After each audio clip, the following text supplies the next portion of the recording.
Hello mga sangkay, welcome back to my channel.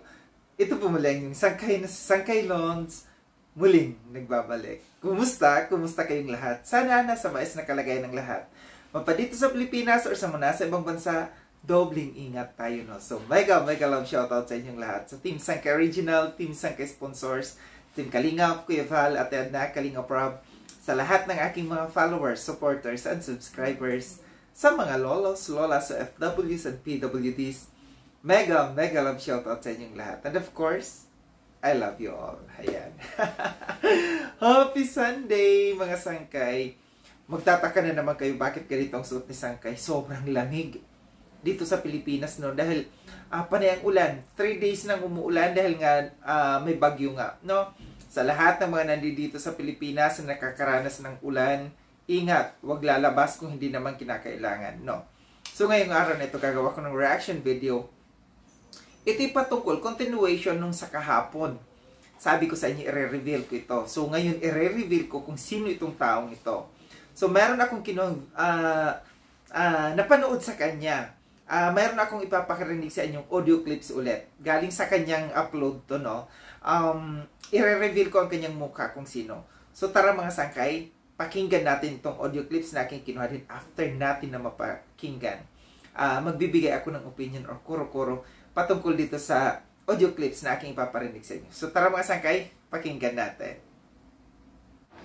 Kaya yun, no, para sa akin, pagkakaintindi ko, hindi dapat siya sabihin, no, hindi siya dapat magbitaw ng ganun. Kasi nag-umpisa din naman siya sa pagiging small YouTuber. Ano po, at sumikat siya, tapos ngayon medyo palaos na rin. Ako sa tulad ko na mababa ang views, okay lang sa akin, ano po, na mababa man, wala mang kinikita, kaya nga po nagtrabaho ko dito sa abroad. Okay lang sa akin yun, no?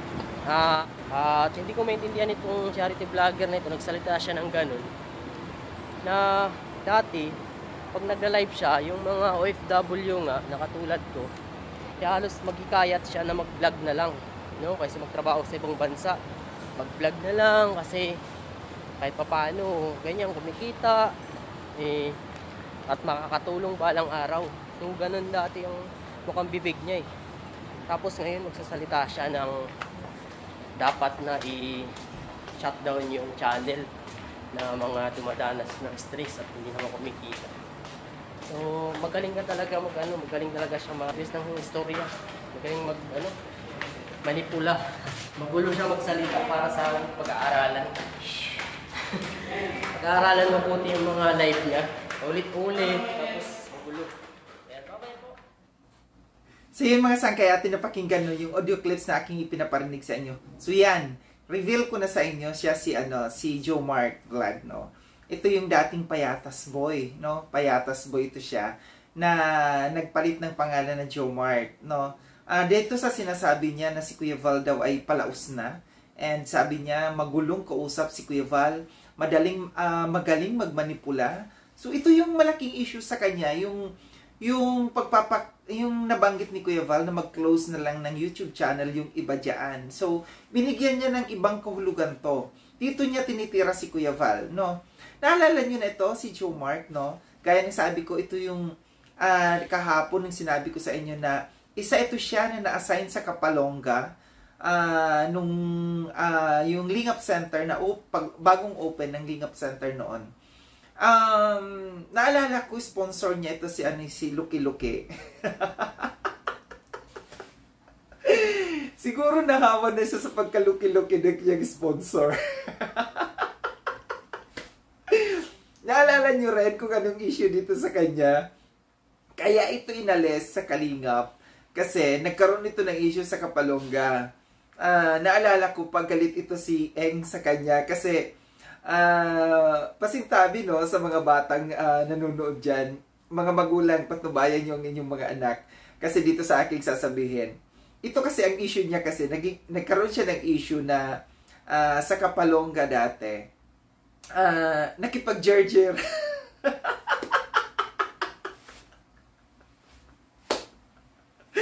Nakipag-jerjeran siya, nakipag-jerjer sa isang girl doon sa Lingap Center. Ikaw ba naman kung hindi ka luki-luki, makikipag-jerjer ka, ginawa mong motel yung Lingap Center. Tapos galit na galit dito si Eng sa kanya. Time na yun nandoon si Eng at saka si Chorva sa Lingap Center. Nagalit na galit si Eng kasi naririnig daw nila yung ungol.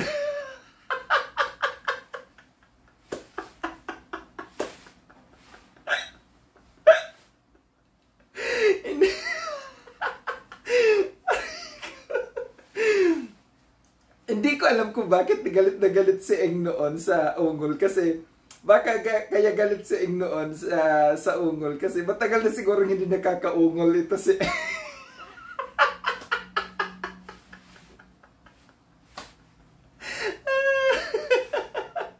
Gusto rin siguro umungol ni Eng.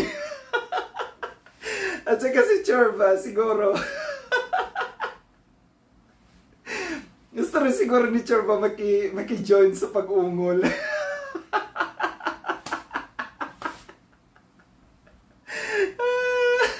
Oh, naluluha ako sa tao. Pasensya na mga sakay, no. So yun yung naging issue sa kanya, no. Naging issue sa kanya sa ginawang motel yung landing, yung Lingap Center. Tapos yun nga, sponsor nito si Luki Luki. So hindi magtataka tayo kung bakit Luki Luki na rin ito ngayon. Jomart, no. Kung ako sa iyo, tigilan mo na yung pagbabash kay Kuya Val, no. Kung ano-anong mga sinasabi mo kay Kuya Val, gaya ng sabi ko kahapon sa aking sa aking reaction sa iyo.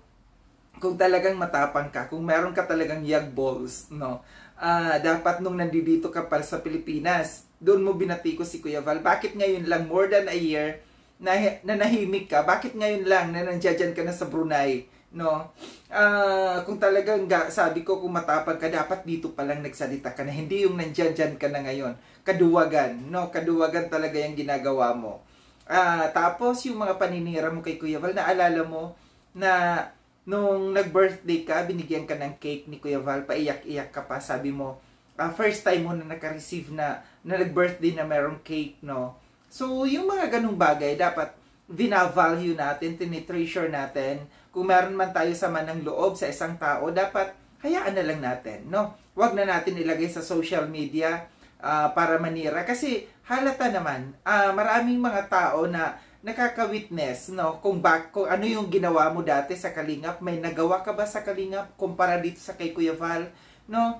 Yung respeto na lang, kahit hindi ka na tumanaw ng utang na loob sa naiambag sa iyo sa buhay mo ni Kuya Val, sa channel mo, yung respeto na lang sa tao, no? Dapat meron tayong respeto, yung tinatawag na respeto sa tao, no? Dahil hindi basta-basta yung tao na iyong binabanatan, malaki ang naiambag sa buhay mo, malaki ang naiambag sa tool mo. Ikaw na mismo ang nagsabi.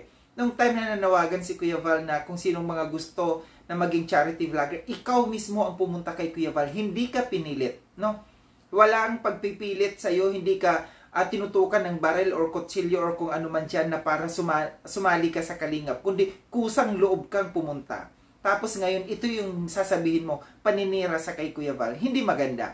Hindi maganda. Bumabalik tuloy sa'yo yung mga pinagsasabi mo, bumabalik sa iyo na ikaw ay isang taong hindi marunong rumispeto at tumanaw ng utang na loob sa tao na tumulong sa iyo, no?